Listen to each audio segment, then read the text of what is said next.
The Roth Show, brought to you by Ink the Original. But let's stay focused. We're on a bike. I want to hear the bus that is bearing down on me right now. I want to hear the car that is hitting the brakes because they're in front and they're looking over in the mirror and they go, "You fucking kid, son of Jesus!" And I can hear the brakes slamming in slow motion. That's called tachypsychia. Tachypsychia. It means everything slows down and it seems like I can see the seams on the baseball when it gets to my fucking nose. Yes. And I can see and hear everything. I want to smell everything. I want to hear it. I like to feel the wind. I like to feel the wind in my beer can. The mist in my pits. I'm at peace. Well, not at peace, but I'm at one. I am at one with my surroundings. So how do I get to the music? That's when cassette players were better. You could get a long cassette player, it's like a mini half of a shoebox, bungee cord it to the bike rack in the back of your thing, okay, like this. And then the cassette sits. The CD players, they bop around, whatever, and you're back into headphones. That's introspective. I'm booming the room. I'm all about, okay, everybody, did you got a partner? Meet her. Hey, come here. Have you met Tom? And don't worry, I'll play the music. I'll do the soundtrack. Are you guys thirsty? That's me. That's what I do for a living, all right?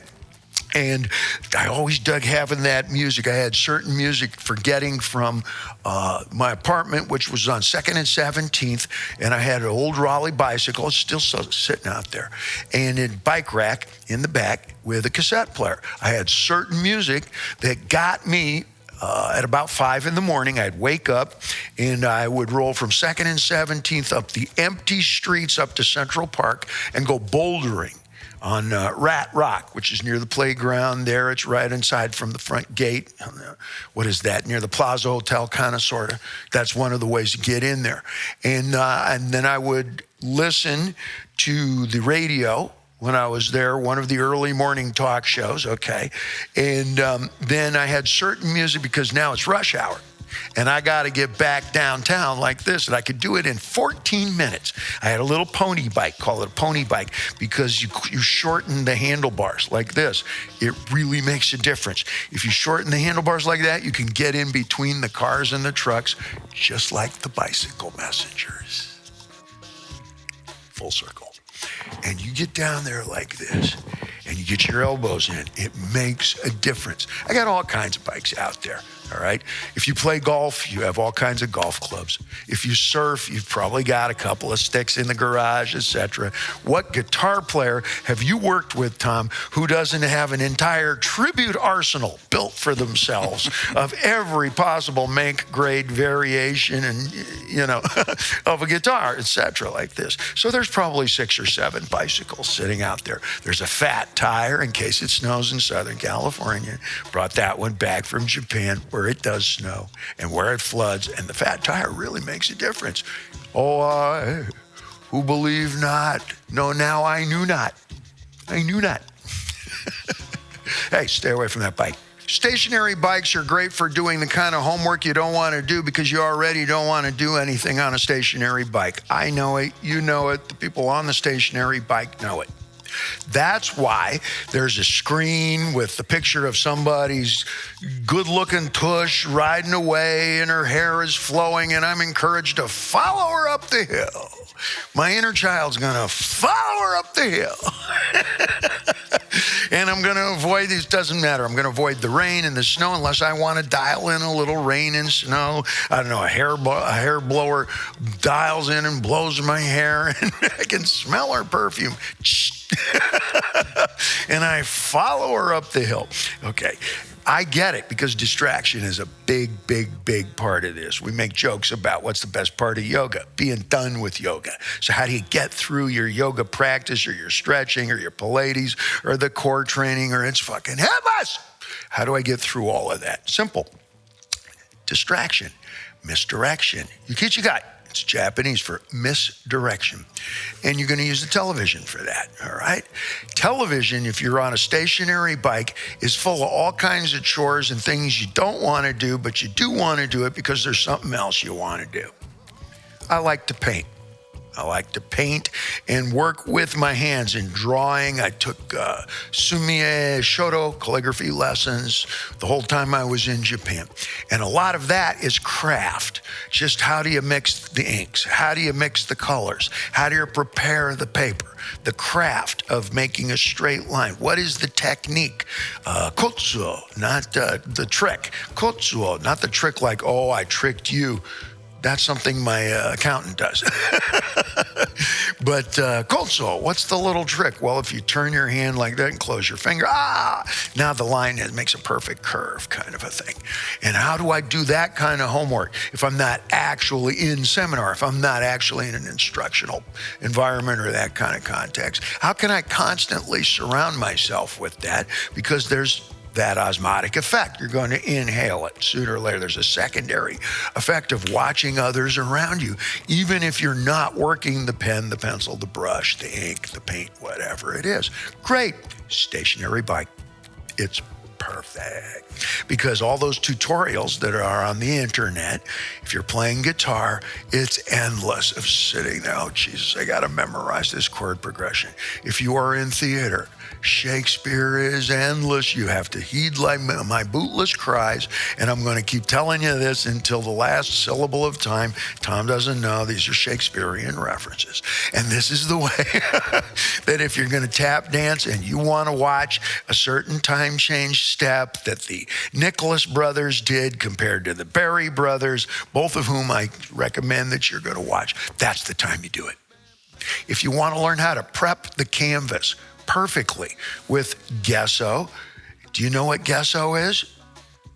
Tom, this is your fucking opportunity to go, I guess so.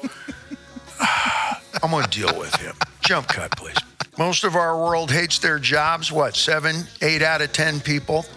Most of our friends and family, colleagues, and contemporaries work 9 to 5, 11 to 7. Maybe you get a card game on a Friday night. Rest of the time, we fool ourselves and think, yeah, but I go to the gym and I train. Yeah, like a federal prisoner for an hour. Actually, an hour and a half. Think of how I live, okay? I'm transported in a bus under security to a building where I'm taken under the building into a cement room where I wait. Then I go upstairs and I'm judged harshly by a room full of people. Then I'm taken back downstairs, I wait in the room, and I reverse the entire process where I'm kept in a hotel under security and then moved to the next city where the same thing happens.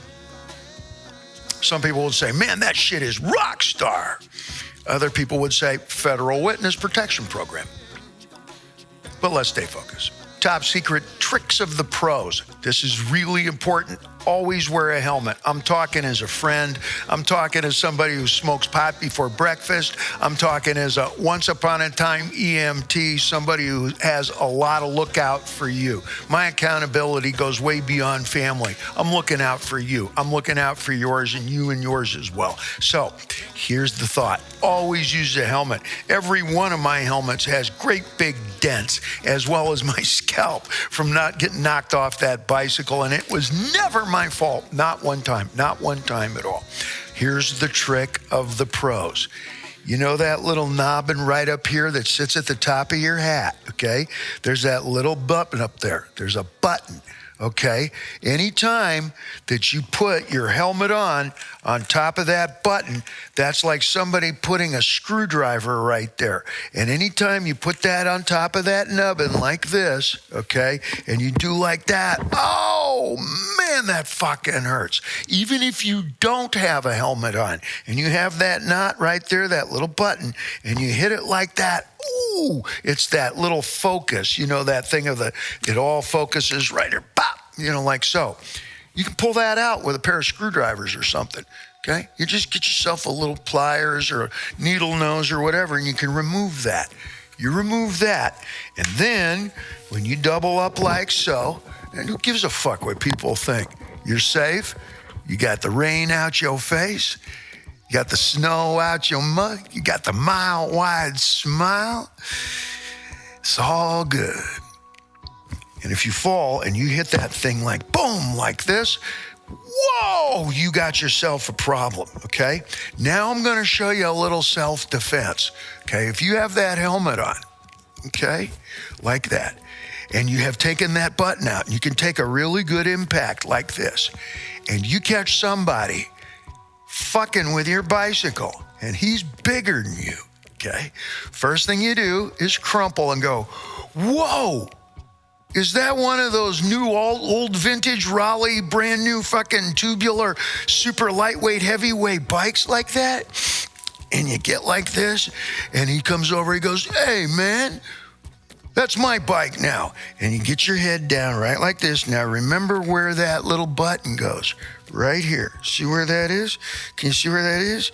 And you go, hey, I just want to look. And you grab his fucking ears and fucking drive that shit into his head. It's like getting hit with a bowling ball.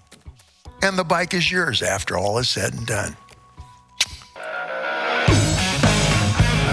The Roth Show, brought to you by Ink the Original.